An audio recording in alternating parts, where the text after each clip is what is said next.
It was a clear and clean Monday morning when Chuck walked into the kitchen of the ranch-style country home he and his wife owned. He had already showered and dressed, so a quick breakfast was all he needed to get out the door and get to work. The day promised to be beautiful and warm. However, he was surprised to find his wife Pamela, known to everyone as Pam, already cooking scrambled eggs and bacon in the kitchen. "Wow, honey, what's the special occasion?" While cooked breakfasts were the norm for Chuck and Pam on the weekends, it was a real rarity for her to cook them during the work week.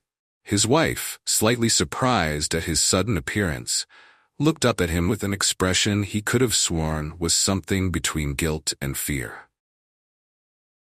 A strained mask appeared on her face for only a second before Pam's face returned to its usual cheerful, smiling look.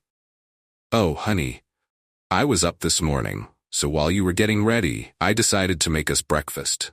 Would you like a cup of coffee?" "Please," he replied before sitting down at the kitchen table. He set his iPad on the stand, logged in, and began his usual morning routine of checking the news.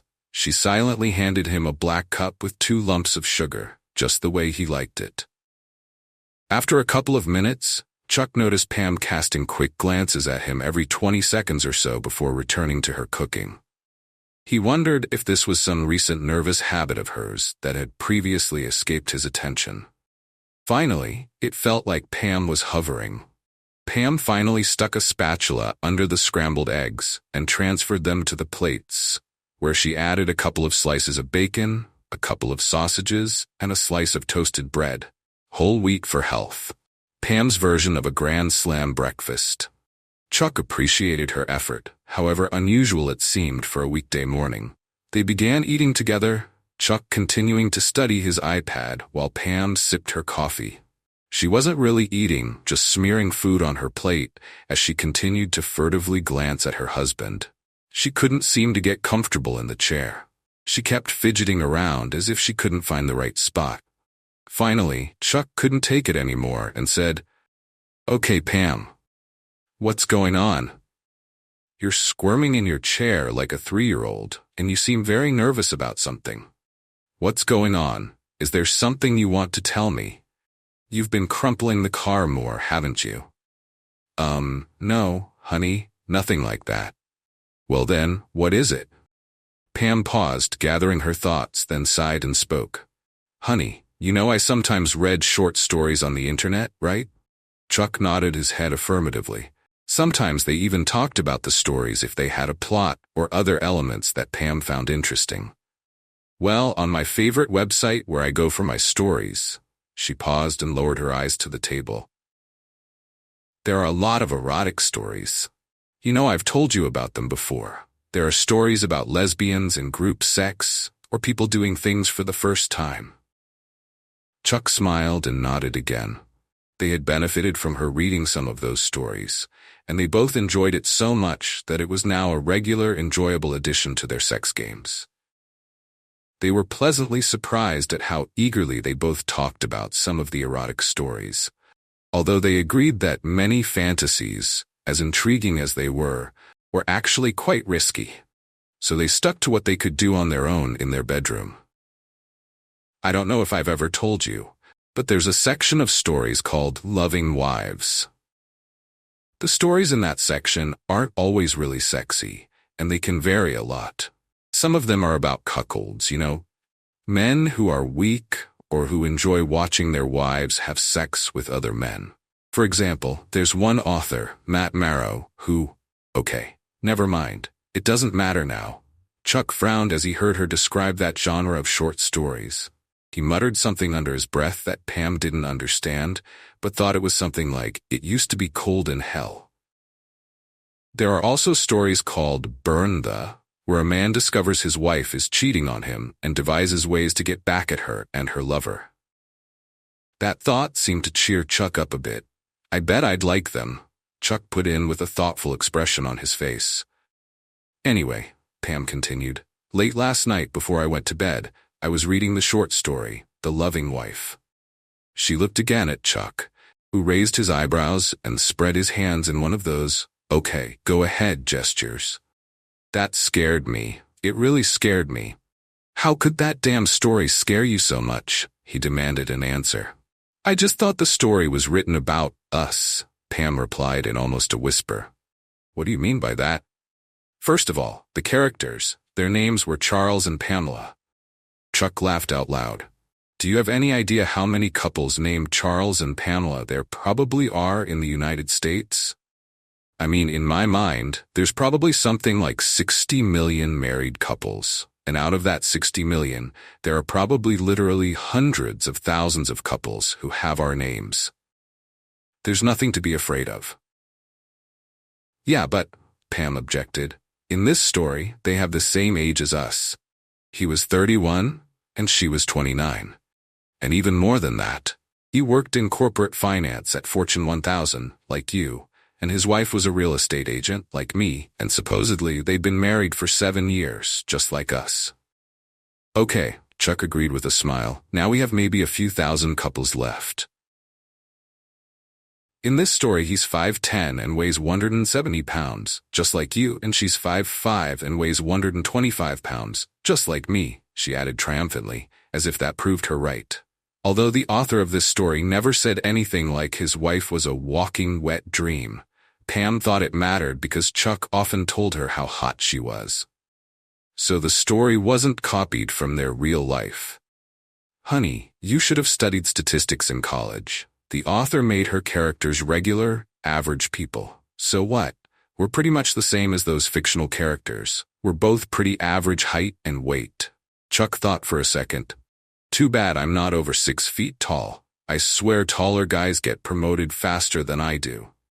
That's not all, Pam hesitated, about to speak again. But Chuck had already risen from the table. He grabbed his briefcase, folded up his iPad, and took it with him. As he stood up, walking past her, he kissed the top of her head. Don't let some stupid coincidence in a fantasy novel scare you. Walking out the front door, since for some reason he left his car in the driveway instead of in the garage last night, he continued talking to her. I got to go. I'm already running late. Hopefully there won't be much traffic. Bye. Was the last thing he said as he closed the door behind him. Pam rushed to the door and swung it open. Chuck, she shouted after him. You didn't even kiss me properly. Chuck, I love you. Pam, now almost panicked, looked after him, then up and down the street. There were no strange cars and no one she didn't know, no people waiting to suddenly serve her. She collapsed into a chair in the hallway, breathing a sigh of relief. Oh my God, Chuck, she said, turning to the empty room. This woman had a lover named Doug, who worked in her office just like me, and they had an affair for 3 months, just like mine. She burst into tears, and then sobbed.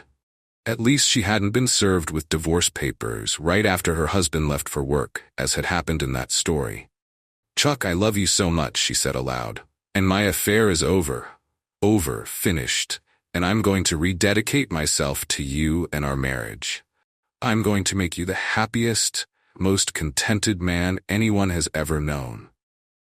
With those words, feeling as if she had narrowly escaped disaster in her marriage, Pam rose from her chair and went back into the bedroom to get ready for work. She even hummed to herself as she thought about the dinner she would make, Chuck's favorite dishes, and the intimate reconciliation that would follow. Even if Chuck didn't know it yet, she was going to make everything right again. Pam had always been the consummate professional. She sat at her desk as she should, dressed modestly yet feminine and attractive, as she always did. She was popular in her office, friendly to everyone. That Monday morning she scanned the multiple listing service database, searching for new listings and properties sold over the weekend. She scrutinized homes in neighborhoods where she had potential sellers, planning efficient visits to clients later that day. Pam was so immersed in her work that she didn't notice the young blonde woman enter the office. The woman approached the front desk, chewing gum obnoxiously. After exchanging a few words with the receptionist, the woman strode toward Pam's desk. Excuse me, the gum-chewing woman said, standing over Pam. Are you Mrs. Pamela Anderson? Pam's automatic smile appeared as she gave her standard response. Yes, but not that Pamela Anderson. Normally, this line would earn a polite chuckle, but the blonde woman didn't smile. Instead, she flicked her gum to the side and handed Pam a manila envelope. "Mrs. Anderson, you've been served," she said loudly, ensuring everyone in the office heard. Without another word, the woman turned on her heel and strutted out of the office. Pam sat frozen in her chair, staring at the envelope, her face flushed with embarrassment as her coworkers glanced her way. With trembling hands, she opened the envelope and divorce papers spilled onto her desk. Tears welled in her eyes, and she fumbled for her phone, struggling to see through her blurred vision. She found Chuck's number in her contacts, her favorite, and dialed it, her heart pounding. Chuck rarely accepted personal calls during work hours. It was considered unprofessional, a boundary they both respected. But given the situation, Pam didn't care. After 2 rings, Chuck answered. "Finance Department, Chuck Anderson speaking." "Oh, Chuck," Pam blurted, half sobbing, half relieved. "I just got served with divorce papers at work." "Oh my God, Chuck, I don't want you to divorce me." She sobbed incoherently for several moments, unable to form a complete sentence. Chuck waited patiently, letting her cry it out.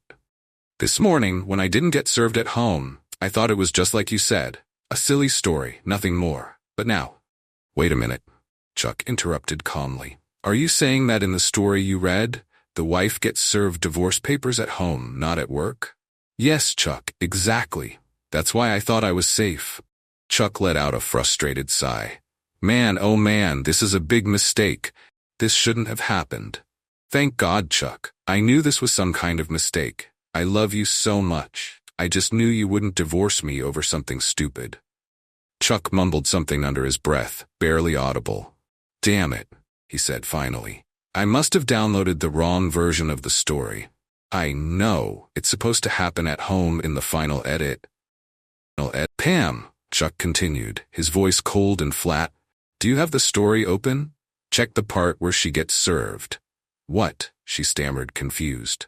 "Open the story," Chuck said again, more firmly. "Let's make sure the scene matches." Pam's heart raced as she pulled up the website on her computer. Her hands trembled as she scrolled through the story, stopping at the scene where the wife was served. "Yes," she whispered. "A blonde with long hair, chewing gum. She shows up after the husband leaves for work and serves the wife while she's still in her nightgown and robe." "I knew it," Chuck muttered. "I downloaded the wrong version. How could I be so stupid?" Pam's stomach dropped. "I mean, just think of all the people who already read and commented on the original version. All of that feedback, gone." Pam felt lightheaded, struggling to comprehend what she was hearing. "Oh, by the way, Pam," Chuck added casually, "after I found out about your affair, I really had no choice. The divorce is still going through." The line went dead. Pam stared at the phone, disbelief and horror washing over her. She realized with sickening clarity that Chuck had known all along. By now, her credit cards were probably canceled, and half the money from their joint accounts was likely gone. She imagined returning home to find Chuck's clothes and personal belongings missing, the house eerily empty. At least, she thought bitterly, he hadn't taken out a restraining order. She clutched her keys in her hand, wondering if they would still unlock the front door tonight. Just then, movement at the front of the office caught her eye. It was Doug, her lover, walking down the aisle toward his desk. His face was swollen, bruises darkening his jaw, and he moved with a limp. "Doug, what happened to you?" Pam heard the receptionist ask. "Wow, big guy, you look like someone worked you over good." Another agent joked, without an ounce of sympathy. Doug shrugged, grimacing. "Last night, after bowling with some buddies, I got jumped in the parking lot. I didn't see anyone. Someone must have hit me with a bat or something right at the start. I blacked out." He paused, rubbing his bruised ribs. "They took my coat, my wallet, even my new bowling ball. Can you believe that? Only used it once." Doug limped past Pam's desk, oblivious to her pale, stricken face. She stared after him, the realization hitting her like a freight train. She turned back to her computer, rereading the final paragraphs of the story. Her eyes widened, horror dawning as the pieces fell into place. Doug glanced over at her, forcing a weak smile. "Hey, honey, Let me tell you, my night didn't go so well. Pam shook her head slowly, a grim smile tugging at the corners of her mouth. Just then, the receptionist called out, "Doug, your wife is online too." Pam looked at Doug, her expression a twisted blend of amusement and disgust. She whispered under her breath, "Believe me, Doug, in 30 seconds, it's only gonna get worse."